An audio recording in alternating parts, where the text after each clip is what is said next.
इस वीडियो में आज हम फ्रंट लोड वॉशिंग मशीन का मोटर और ड्रम इंस्टॉलेशन देखेंगे। मतलब जब सर्विस हो जाता है और सर्विस करने के बाद किस तरह उसको इंस्टॉल किया जाता है।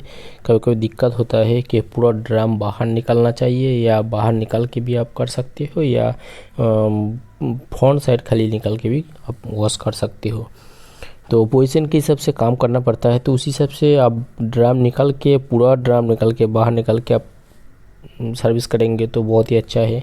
और निकलने का पोजीशन नहीं है तो खाली फ्रंट का जो पैनल है उसको खोल के और अंदर का जो ड्रम है उसको निकाल सकती है। और मोटर देखिए, मोटर फिटिंग करने के लिए सबसे पहले मोटर का 4 होल होता है। पीछे वाला 2 बुश पे होता है, सामने 4 बुश होता है। पीछे वाला ऐसे सपोर्ट पे होता है और सामने वाला मतलब उसके बैक साइड का स्क्रू लगा हुआ रहता है या नट बोल्ट होता है उसको फिक्स करने के लिए। मोटर के साथ उसका ऊपर वाला जो व्हील है उसके बेल के माध्यम से उसको घुमाया जाता है। तो हम लोग मोटर भी ऐसे ही लगा दिया हूँ। मतलब देखिए, मोटर को इजी 2 स्क्रू निकाल के आपको खींचेंगे तो बाहर आ जाएगा। और उसको लगाने के टाइम भी पीछे 2 होल है रबर के साथ और सामने का जो 2 होल है वो चारों होल में उस पर पड़ना चाहिए, नहीं तो वाइब्रेट होगा और मोटर के साथ ऊपर का ड्रम भी आवाज़ करेगा। तो बिठाने के बाद यहाँ पे व्हाइट कलर की जो वायर दिख रहा है इसके ऊपर 2 स्क्रू होगा, कोई कोई जगह नट बोल्ट भी होता है। तो मोटर बिठाने के बाद हम लोग मोटर के पीछे साइड ही उसका मोटर का कनेक्शन है और हीटर जो एलिमेंट है उसके साथ उधर उसका कनेक्शन है। यहाँ पे हीटर पे फेज न्यूट्रल है, एक सेंसर है और एक अर्थिंग है। और मोटर का है जो 5 वायर वाला सॉकेट है वो सॉकेट है। कोई कोई मोटर में बुशलेस मोटर भी होता है, डायरेक्ट उसमें बेल्ट नहीं लगता है, डायरेक्ट उसका जो स्टील का जो ड्रम है ड्रम के साथ ही मतलब लगा रहता है। और ये जो मोटर है ये बेल के माध्यम से चलता है, ये अलग से लगा रहता है, मतलब ड्रम के नीचे अलग से लगा रहता है। और जिस पे बेल नहीं होता है वो बुशलेस होता है। तो हम लोग देखिए यहाँ पे फ्रंट साइड भी खोला और ड्रम को निकाला था, क्योंकि पीछे साइड खोलने का ज़रूरत नहीं था। पीछे का जो ड्रम था उस पर इतना ज़्यादा कचरा नहीं था, उसी हिसाब से आप इस तरह भी उसको सर्विस कर सकते हैं। पहले भी वीडियो बनाया था उस पर ड्रम को किस तरह निकालना होता है और किस तरह बिठाना होता है वो भी दिखाया हूँ। तो इस वीडियो में खाली फ़ोन जो लोग बहुत सारे टेक्नीशियन ऐसे क्वेश्चन किया है कि पूरा ड्रम नहीं निकाल ले, तो जैसे कोई फर्नीचर वगैरह करा हुआ है उसका अंदर वॉशिंग मशीन है, पूरा निकल नहीं सकते हैं। तो उसी हिसाब से आप फ्रंट मतलब मशीन को आधा खींच के आप वॉशिंग मशीन का जो फ्रंट साइड है उसको निकाल सकते हैं। लेकिन आपको तो पूरा बाहर निकालना ही पड़ेगा, क्योंकि वॉशिंग मशीन का फ्रंट का जो पैनल है उसको खोलने के लिए नीचे एक स्क्रू होता है, कभी कभी वो खोलने और लगाने में बहुत दिक्कत होता है। तो आपको वॉशिंग मशीन को पहले बाहर तो निकालना ही पड़ेगा। तो फ्रंट साइड खोल के भी आप वॉश कर सकते हैं। फ्रंट साइड खोलेंगे तो आपको ड्रम और फ्रंट का जो ग्रिल है वो भी निकालना पड़ेगा, पीसी भी निकालना पड़ेगा। तो हम लोग मोटर भी फिट कर दिया हूँ और उसका ड्रम भी फिट कर दिया हूँ। अभी हम लोग क्या करेंगे, इसका व्हील जो है इसको बिठाएंगे। व्हील बिठाने के लिए इसको घाव मारने की ज़रूरत नहीं है, व्हील जस्ट ऐसे लगा के इसका जो नट बोल्ट है इसको टाइट करेंगे तो ऑटोमेटिक अंदर तरफ चला जाएगा। तो इसको हम लोग फिर से टाइट कर देंगे।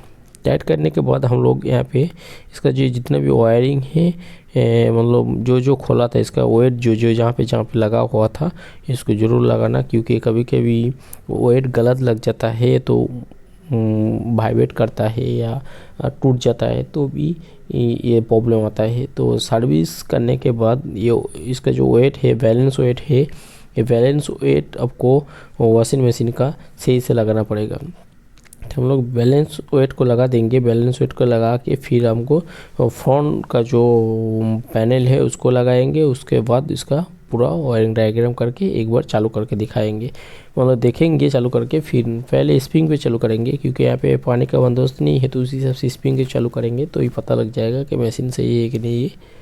क्योंकि जब सर्विस पे आता है। तो मशीन हम लोग पूरा ओपन किया था, सर्विस तो कर दिया हूँ, अभी कोई दिक्कत नहीं है।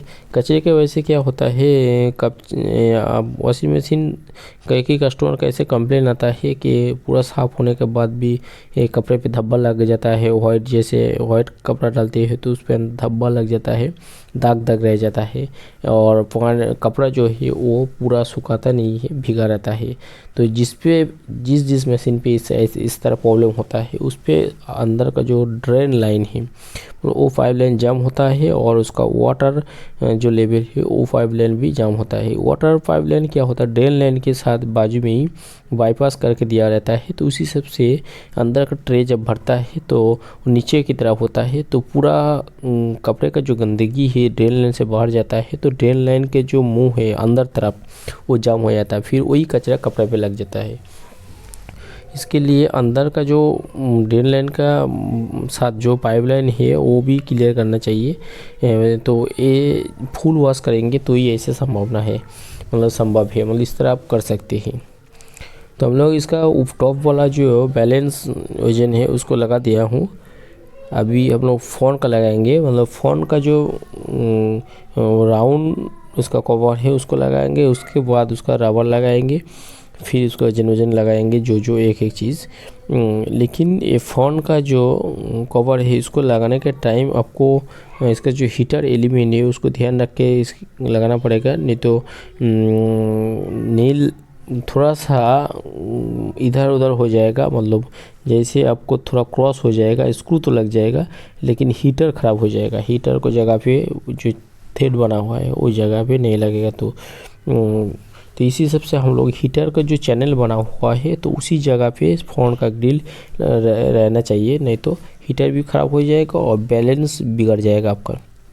वॉशिंग मशीन का जो अंदर का जो ड्रम है उसका बैलेंस बिगड़ जाएगा और आवाज़ भी करने लगेगा।